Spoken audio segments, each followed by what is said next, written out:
Bonjour à tous, on se retrouve aujourd'hui pour la lecture karmique de Karine. Je vous retrouve tout de suite après. Bonne écoute.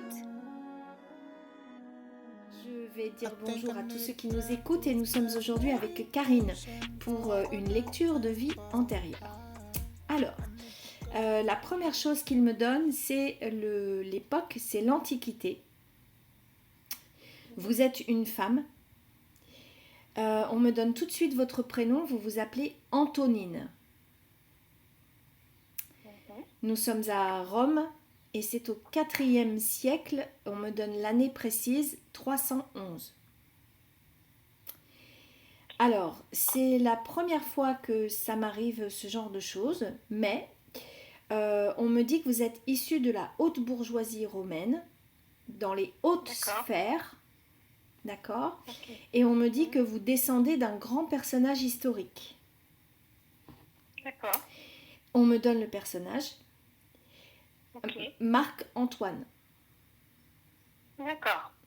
D'accord. Alors, okay.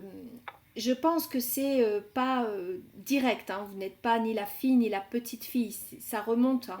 Ça remonte. Hein. Mais c'est en lignée directe avec ce personnage. Okay. D'accord. Au moment où je vais voir la scène et où les choses vont se dérouler, vous avez 17 ans. Oui.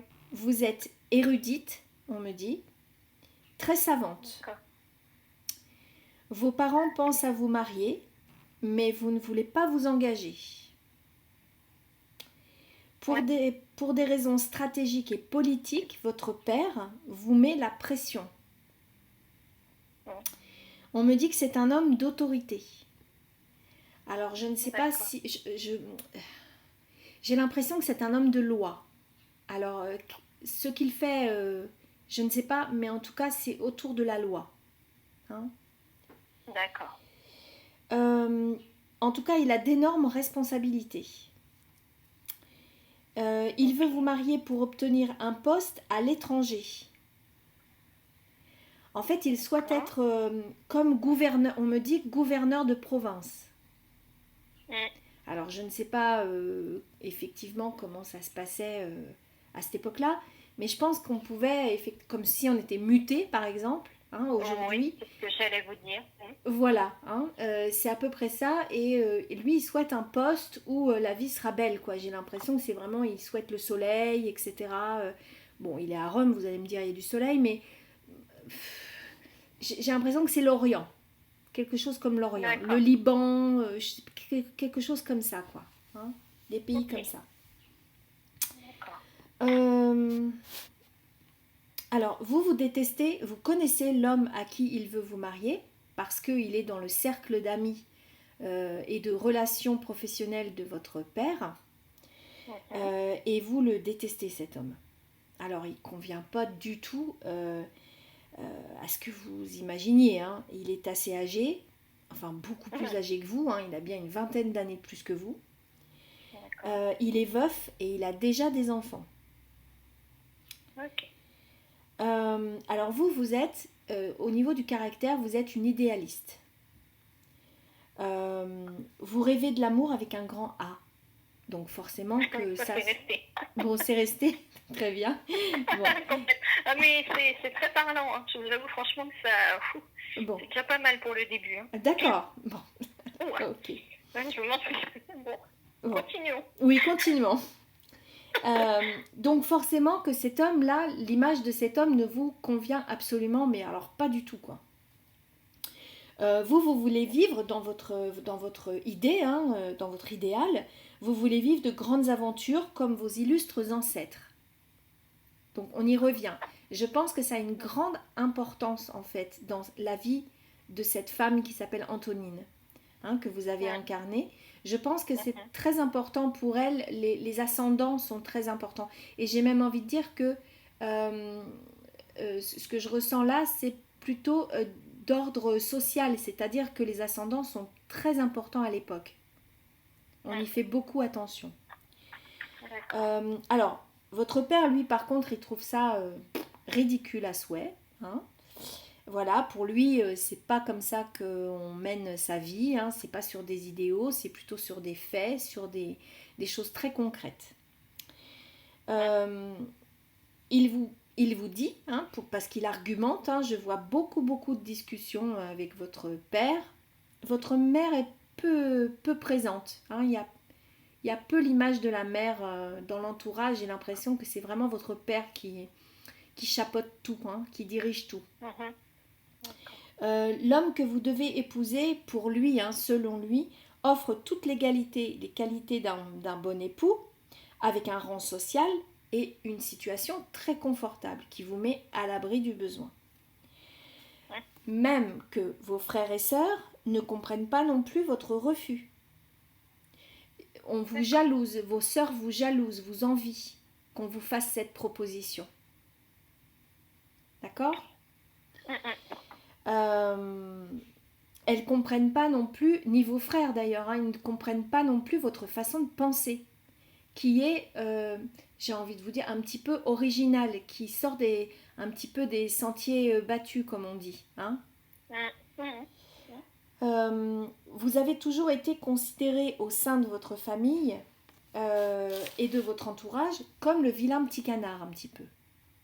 Voyez ? C'est une bonne expression. Bien. On m'a dit aussi comme quelqu'un d'à part. Alors, je pense que vous avez une certaine moderne... Pardon ? Oui, complètement d'accord. Mm. Ça se retrace, ça se revoit au jour d'aujourd'hui. Aujourd'hui Oui, complètement. Oui, je pense que vous avez une certaine, pour l'époque, hein, en tant qu'Antonine, hein, oui. vous avez une certaine modernité d'esprit. Oui. Hein, et en fait, il y a un écart de pensée qui est magistral à cette époque-là. Hein. Surtout pour ce temps-là, oui, j'imagine que c'est ça. C'est compliqué. Alors, là, on me décrit, je vous vois très précisément. Non. Et on me dit que vous êtes assez petite, donc pas très grande. Vous êtes brune. Vous avez les yeux noisettes. Et alors, vous avez une particularité, c'est que vous avez des taches de rousseur. C'est ce qu'on m'indique. En fait, on me dit que vous avez beaucoup de chiens, beaucoup de charme. D'accord ? Alors, vous allez découvrir, car vous êtes en perpétuelle quête de vérité, et c'est aussi ça qui est très moderne chez vous, cette façon de voir les choses, c'est que vous voulez faire la vérité partout. Donc, vous cherchez toujours le petit truc qui va pas, ça vous tilte, ça vous titille, et quand on vous dit quelque chose, quand on vous parle de quelque chose, eh bien, vous cherchez toujours à comment dire, comme une pelote de laine qu'on essaierait, avec laquelle on essaierait de tirer pour voir un petit peu ce qui se cache derrière, vous voyez ? Je comprends. Alors, votre père offre beaucoup d'argent, donc vous allez le découvrir justement en espionnant, en allant prêcher le faux pour savoir le vrai, etc. Hein. Il a offert beaucoup d'argent à l'homme que vous devez épouser, comme une dot, mais c'est pas une dot transparente, si vous voulez, comme ça pourrait se faire dans certaines coutumes. Là, c'est plutôt j'ai envie de dire comme un pot de vin, vous voyez. En fait, j'ai l'impression qu'il vous vend un peu. On pourrait dire ça. Et alors, et ça vous semble inconcevable de monnayer de l'amour, en fait. Vous voyez ? C'est juste pas possible pour vous.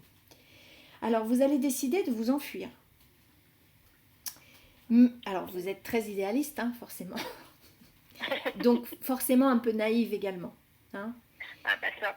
Voilà, ça va un petit peu avec. Mais, alors, votre père, il vous connaît bien, parce qu'il y a un lien quand même assez serré entre votre père et vous. Hein. Et vous détestez pas votre père, et votre père, il vous aime. Il y a un certain, je dirais pas de l'amour comme on pourrait le concevoir aujourd'hui, vous voyez, au niveau des câlins, des choses comme ça, mais il y a un certain respect et un certain amour, filial, hein, qui est là. Alors donc, il vous connaît bien, et il vous fait suivre, il vous fait surveiller étroitement. Donc forcément, dès que vous avez envie de prendre la poudre d'escampette, on vous rattrape. Hein. Ça, c'est... Voilà. Donc, vous essayez, mais vous êtes rattrapé. Et donc, vous allez faire ça à plusieurs reprises. Mais vous n'allez jamais arriver à, comment dire, à vous échapper réellement. D'accord. On arrive dans la deuxième partie de la lecture où les choses vont un petit peu se gâter plus que Ouais. auparavant.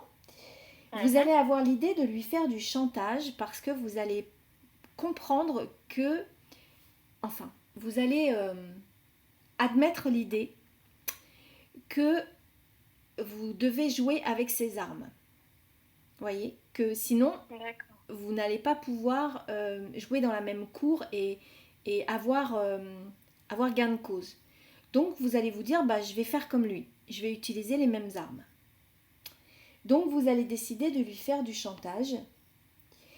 Alors, je vais retrouver ma ligne. Voilà. Et vous n'allez pas y aller de main morte parce que vous allez faire du chantage au suicide. Donc, de vous suicider vous-même. Et de révélations. Mais les révélations, vous n'en savez pas assez. Vous savez qu'il y a des choses qui se trament. Vous connaissez plusieurs secrets le concernant, comme des pots de vin, du chantage qu'il aurait fait aux uns et aux autres, etc. Mais pas des choses qui pourraient le conduire à avoir de réels soucis avec le statut qu'il a. Il est quand même, on me dit qu'il est quand même protégé et qu'il peut se permettre de faire des petites choses pas très reluisantes sans qu'il lui arrive rien. Donc le fait de révéler, Antonine, elle n'en sait pas assez, si vous voulez. Voyez. Donc du coup, elle va mettre tout sur le chantage au suicide. Lors d'une conversation houleuse avec votre père, il vous avoue avoir même commandité des assassinats pour arriver à ses fins.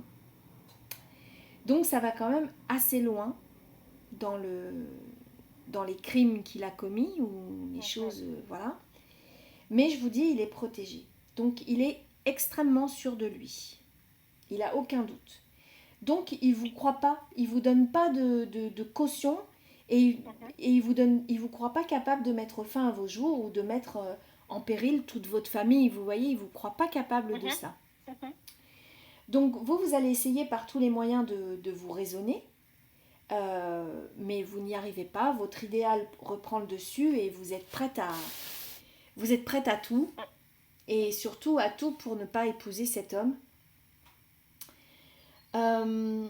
Vous décidez d'aller voir votre père, de lui demander de vous laisser libre pour la dernière fois, comme un ultimatum. Il refuse. Donc là, on arrive vraiment dans la dernière partie. Oui, dans le final. Donc, je vois la scène. Vous êtes face à votre père. Vous lui demandez une dernière fois de vous laisser libre. Alors, vous ne souhaitez pas partir forcément, mais d'annuler ce mariage, de vous laisser libre cours à votre vie et vos expériences. Il refuse. Et il y a quelque chose qui va vous énerver, c'est qu'il rit quand vous refusez. Il rit. Et ça vous met hors de vous. Donc vous aviez quand même, en quelque sorte, préparé votre coup. Vous aviez donc un poignard avec vous. Et vous êtes déterminé. Hein. Donc votre père, lors de cet entretien, ne veut pas entendre. Raison, rit, il n'accepte pas votre demande. Et vous allez donc mettre fin à vos jours. Est-ce que vous souhaitez que, parce que je sais, on m'a donné les images, est-ce que vous souhaitez que je vous explique la façon dont vous mettez fin à vos jours? Oui, je voudrais parce qu'il y a peut-être encore des choses qu'il faut comprendre. D'accord. Donc oui. Oui. Donc vous le regardez bien droit dans les yeux avec un regard un peu, comment on peut dire, frondeur, vous voyez, de provocation. Voilà, il y a une idée de provocation. Vous prenez le poignard et vous mettez le poignard en pleine gorge. Et vous allez mourir pas sur le coup. Vous mourrez quelques heures, je pense, plus tard. D'accord. Donc c'est plutôt une agonie, si vous voulez. Oui, c'est plutôt, d'accord. Une agonie dans laquelle vous avez quand même le temps de comprendre ce qui vous arrive. Oui, j'imagine bien. Voilà.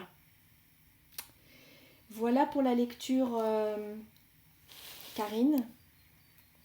Karine, Antonine, hein, on est proches. Oui. Alors, je vais arrêter là. C'est même... oui. On va continuer après, nous, hein, à discuter en off. Oui. Donc, j'arrête l'enregistrement. On se retrouve très vite pour de nouvelles vidéos. En attendant, prenez bien soin de vous. À bientôt. Ciao, bye bye. I think I need a girl who does meditation before I go numb and fall.